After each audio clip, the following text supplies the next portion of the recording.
ಜಪಾನ್ನ ಪ್ರಮುಖ ನಿರ್ಮಾಣ ಕಂಪನಿ ಒಹ್ಮೊಟೊ ಗುಮಿ ಕಂಪನಿ ಲಿಮಿಟೆಡ್ನ ಪ್ರತಿನಿಧಿಗಳು ಎನ್ಎಂಎ ಎಂಐಟಿ ನಿಟ್ಟೆಯಲ್ಲಿ ಕ್ಯಾಂಪಸ್ ಕನೆಕ್ಟ್ ಮತ್ತು ಕ್ಯಾಂಪಸ್ ನೇಮಕಾತಿ ಕಾರ್ಯಕ್ರಮದ ಭಾಗವಾಗಿ ಮಂಗಳೂರಿನ ಸಿವಿಲ್ ಇಂಜಿನಿಯರಿಂಗ್ ಮತ್ತು ಬಹುಮಹಡಿ ಕಟ್ಟಡಗಳ ನಿರ್ಮಾಣ ಯೋಜನೆಗಳಲ್ಲಿ ಬಳಸುವ ತಂತ್ರಜ್ಞಾನದ ಬಗ್ಗೆ ತಿಳಿದುಕೊಳ್ಳುವ ನಿಟ್ಟಿನಲ್ಲಿ ಮಂಗಳೂರಿಗೆ ಭೇಟಿಯನ್ನು ನೀಡಿದರು. ಮಂಗಳೂರಿನ ಬಲ್ಮಠದಲ್ಲಿರುವ ಬಹುಮಹಡಿ ಕಟ್ಟಡದ ನಿರ್ಮಾಣ ಕ್ಷೇತ್ರದಲ್ಲಿ ಹೆಸರುವಾಸಿಯಾಗಿರುವ ಬಿಲ್ಡರ್ಸ್ ಮತ್ತು ಡೆವಲಪರ್ ಆಗಿರುವ ಲ್ಯಾಂಡ್ ಟ್ರೇಡರ್ಸ್ ಕಚೇರಿಗೆ ಭೇಟಿ ನೀಡಿದ ಜಪಾನ್ನ ಪ್ರಮುಖ ನಿರ್ಮಾಣ ಕಂಪನಿ ಒಹ್ಮೊಟೊ ಗುಮಿ ಕಂಪನಿ ಲಿಮಿಟೆಡ್ನ ಪ್ರತಿನಿಧಿಗಳನ್ನ ಮತ್ತು ಶಾರದಾ ಗ್ರೂಪ್ನ ಅಧ್ಯಕ್ಷ ಮುಲ್ಕಿ ಜೀವನ್ ಶೆಟ್ಟಿ, ಮಹೇಶ್ ಎಂಜಿನಿಯರಿಂಗ್ ಕಾರ್ಪೊರೇಷನ್ನ ಮಹೇಶ್ ಕಾಮತ್ ಅವರನ್ನ ಲ್ಯಾಂಡ್ ಟ್ರೇಡರ್ಸ್ ವ್ಯವಸ್ಥಾಪಕ ನಿರ್ದೇಶಕರಾದ ಶ್ರೀನಾಥ್ ಹೆಬ್ಬಾರ್ ಅವರು ಹೂಗುಚ್ಛ ನೀಡಿ ಸ್ವಾಗತಿಸಿದರು.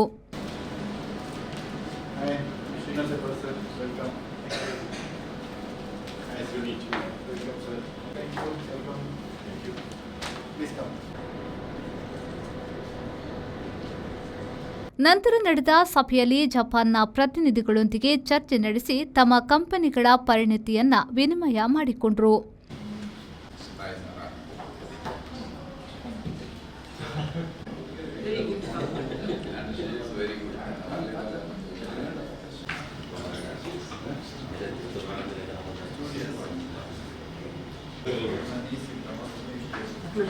So, this is a small intro on Landfreight to rated developer.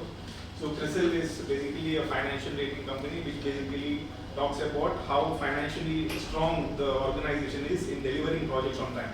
3,500 plus customers currently being a part of our community. Land ಟ್ರೇಡರ್ಸ್ನ ಇತ್ತೀಚೆಗೆ ಪೂರ್ಣಗೊಂಡ ಯೋಜನೆಯ ಅಲ್ಟುರಾ ಮತ್ತು ಶೋಭಾಗ್ನಲ್ಲಿ ನಿರ್ಮಾಣ ಹಂತದಲ್ಲಿರುವ ಯೋಜನೆಗೂ ಜಪಾನ್ನ ಪ್ರತಿನಿಧಿಗಳ ತಂಡ ಭೇಟಿ ನೀಡಿದ್ರು.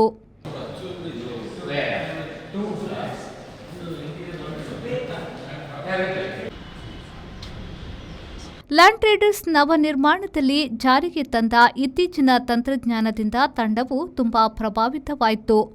ಶ್ರೀನಾಥ್ ಅವರನ್ನ ಜಪಾನ್ನ ಪ್ರವಾಸದ ಸಮಯದಲ್ಲಿ ಒಹ್ಮೊಟೊ ಗುಮಿ ಕಚೇರಿಗೆ ಭೇಟಿ ನೀಡಲು ಆಹ್ವಾನಿಸಿದ್ರು. ನಿಟ್ಟೆ ಶಿಕ್ಷಣ ಟ್ರಸ್ಟ್ನ ನಿರ್ದೇಶಕರಾದ professor Harikrishna Bhat, Asia Pacific ಸಹಾಯಕ ಕಾರ್ಯನಿರ್ವಾಹಕರಾದ ಎಸ್ಕೋ ಸಾಟೋ, ಒಹ್ಮೊಟೊ ಗುಮಿ ಕಂಪನಿ ಲಿಮಿಟೆಡ್ನ ಅಧ್ಯಕ್ಷರು ಮತ್ತು ನಿರ್ದೇಶಕರಾದ ಕೀಚಿ ಮಿಯಾಕೆ, ಸಿವಿಲ್ ಎಂಜಿನಿಯರಿಂಗ್ ವಿಭಾಗದ ಡಿಜಿಎಂ ಟಕೆಹಿಟೊ ನಂತಾ, ಮಾನವ ಸಂಪನ್ಮೂಲದ ಜಿಎಂ ಕೋಸಿ ಸಕಿಕಾಭಾ, ಕಾರ್ಪೊರೇಟ್ ಯೋಜನೆಯ ಜಿಎಂ ಜುನಿಚಿ ಮ್ಯಾಟ್ಸ್ ನಿಯೋಗದ ಭಾಗವಾಗಿದ್ದರು. ಸಭೆಯಲ್ಲಿ ನಾಗರಾಜ್ ಕಾಮತ್, ಉಮೇಶ್ ಕೆನ್ನಿ ಮತ್ತು ಗಣೇಶ್ ಉಡುಪ ಉಪಸ್ಥಿತರಿದ್ದರು. ಮಂಜುನಾಥ್ ಪ್ರಸಾದ್, ವಿ4 ನ್ಯೂಸ್, ಮಂಗಳೂರು.